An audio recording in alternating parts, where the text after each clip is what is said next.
আসসালামু আলাইকুম ভিউয়ার্স, আপনাদেরকে যে রাস্তাটা দেখাচ্ছি এই মুহূর্তে, এই রাস্তাটি হচ্ছে বিরাহিমপুর রকুনপুরের সংযোগ রাস্তা। আমি আসলে মূলত যেটার জন্য ভিডিওটা করছি সেটা হচ্ছে এই যে দেখেন, এটা বিরাহিমপুর রকুনপুর সংযোগস্থলের ব্রিজ। আমি যদি একটু বামে আপনাদেরকে নিই তাহলে দেখবেন যে ব্রিজের নিচে দুই চারটা ফ্যামিলির মানুষ কি অবস্থায় তারা ময়লা ফেলছে দেখুন।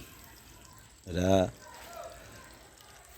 নিজেরা অসচেতন হয়ে খালের মধ্যে বাচ্চাদের প্যাম্পাস, ময়লা আবর্জনা এবং মাছ কাটার যে ময়লাগুলো রয়েছে, অত্যন্ত দুর্গন্ধ। আমরা এটার পাশেই থাকি, আমার বাসা এটার পাশেই। যে দেখেন, আমি যদি এবার আপনাদেরকে একটু পূর্ব পাশে নিই, অবস্থা আরও ভয়াবহ, একেবারে ভয়াবহ। খাল ভরাট করে ফেলছে তারা ময়লা আবর্জনা ফেলে। আমি যথাযথ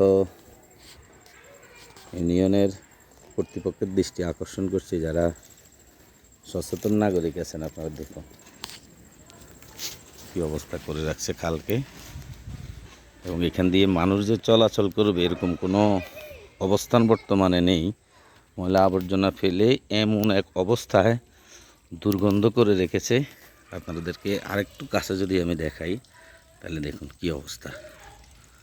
আপনারা যারা খালে এগুলো ফেলেন, আপনাদেরকে দয়া করে, অনুগ্রহ করে আপনাদের দৃষ্টি আকর্ষণ করছি, আপনারা এগুলো ফেলবেন না।